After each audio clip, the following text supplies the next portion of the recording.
Sir আপনার স্ত্রী পরকীয়া করে। এই মেয়ে কী সব উল্টাপাল্টা কথা বলতেছো আমার স্ত্রী সম্পর্কে? স্যার আমি কোনো উল্টাপাল্টা কথা বলছি না, যেটা সত্যি আমি সেটাই বলছি। এই মেয়ে আমি কিন্তু তোমাকে সাবধান করে দিচ্ছি, ফার্দার আমার স্ত্রী সম্পর্কে আর একটাও বাজে কথা বলবে না। স্যার আমার কথা বিশ্বাস করুন, আমি সত্যি কথা বলছি। আপনার যদি বিশ্বাস না হয় তাহলে আপনি একটু সাইডে গিয়ে দাঁড়ান, দেখবেন তার বয়ফ্রেন্ড এখনই চলে আসবে। ঠিক আছে, আমি তোমার কথা মতো কাজ করতেছি, কিন্তু একটা কথা মনে রেখো, তোমার কথা যদি সঠিক হয় তাহলে তোমার কপাল ভালো, আর যদি মিথ্যা হয় আমি কিন্তু তোমাকে থানায় নিয়ে যাব। আচ্ছা ঠিক আছে স্যার। জান্নাত, হয়েছে কি শোনো, ওই যে আমার না একটা জরুরি কাজ পড়ে গেছে, আমি একটু সামনে যাব, তুমি কি একলা বাসায় যেতে পারবা? হ্যাঁ হ্যাঁ আমি পারবো, তুমি যাও না। আচ্ছা ঠিক আছে, সাবধানে বাসায় যাবা, আর পৌঁছা মাত্র কিন্তু আমাকে ফোন দিও। আচ্ছা ঠিক আছে, তুমি চিন্তা করো না, তুমি যাও। আচ্ছা ঠিক আছে, গেলাম। হ্যাঁ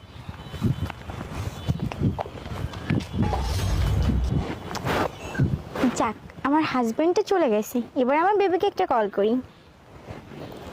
হ্যালো বেবি, কই তুমি? আরে আমার হাজবেন্ডটা চলে গেছে, তুমি আমার কাছে চলে আসো তো।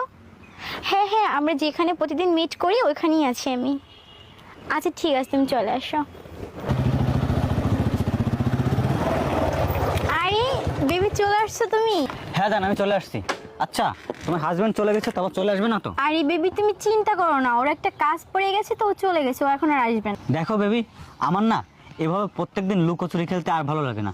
তোমাকে আমার মতো করে কবে পাবো বলো তো? তুমি কবে যাবো আমার ঘরে? দেখো বেবি, আমি তো তোমার ঘরে যাবই, তাছাড়া চাইলেই তো আর সব কিছু হয় না বলো।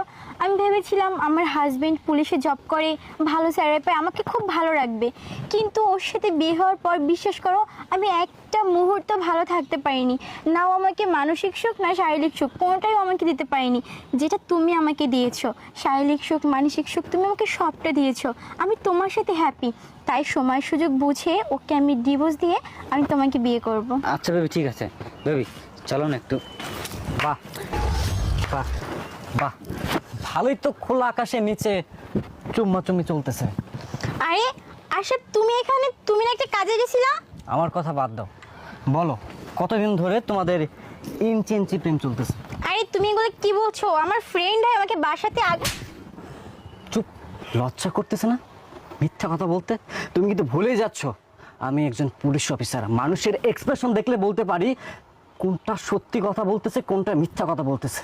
আমি যদি আজকে একটা মেয়ের কথা বিশ্বাস না করতাম, একটা মেয়ে যদি আমাকে না বলতো, আমি জানতেই পারতাম না তোমার এই সুন্দর চেহারার মাঝে একজন কুৎসিত মানুষ লুকিয়ে আছে। তুমি আমার অগোচরে আমার পিছে অন্য একটা ছেলের সাথে দিনের পর দিন সম্পর্ক কন্টিনিউ করে গেছো। এই কিসে কমতি ছিল আমার, বলো তো কিসে কমতি ছিল?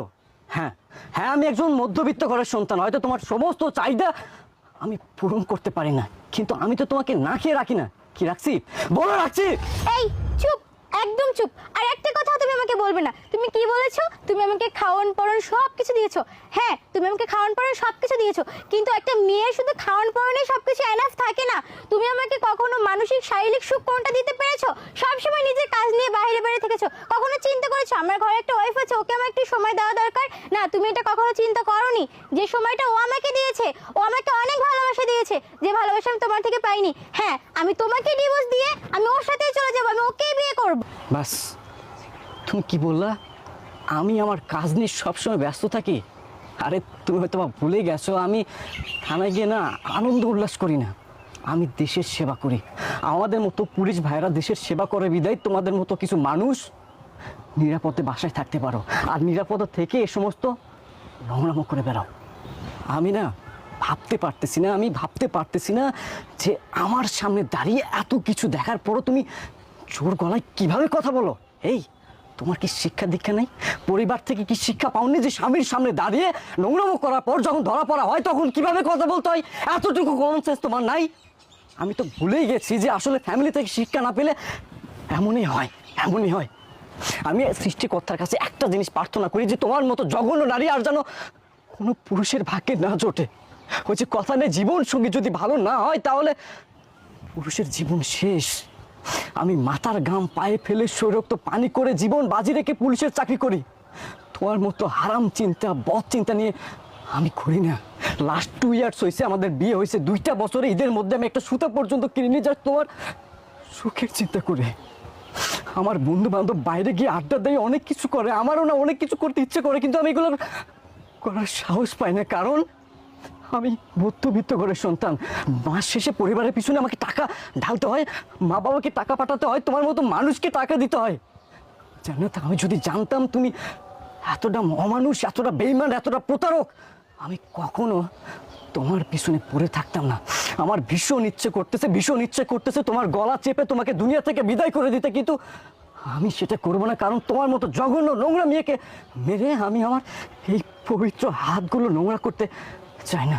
তবে একটা জিনিস মাথায় রেখো, আমি চাইলেই তোমরা যা করছো আমি তোমাদেরকে কঠিন শাস্তি দেওয়ার ব্যবস্থা করতাম, কিন্তু আমি যদি তোমাদেরকে কঠিন শাস্তি দেওয়ার ব্যবস্থা করি তাহলে সমাজের লোক আমার দিকে আঙ্গুল তুলে কথা বলবে যে পুলিশের স্ত্রী নোংরামো করেছে।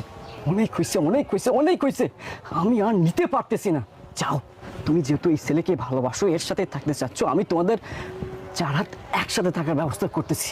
আজকের পর থেকে আমি আমার এই মুখ নিয়ে, ভালোবাসার দাবি নিয়ে তোমার সামনে দাঁড়াবো না। আমি তোমাকে ডিভোর্স দিব। হ্যাঁ, আমি তোমাকে ডিভোর্স দিব। থাকো, ডিভোর্স লেটার সময় মতো পাঠিয়ে দিব, কষ্ট করে সাইন দিয়ে নিও। আচ্ছা, ভালোই হয়েছে, চলে গেছে, আপদটা বিদায় হয়েছে। চলো আমরা যাই।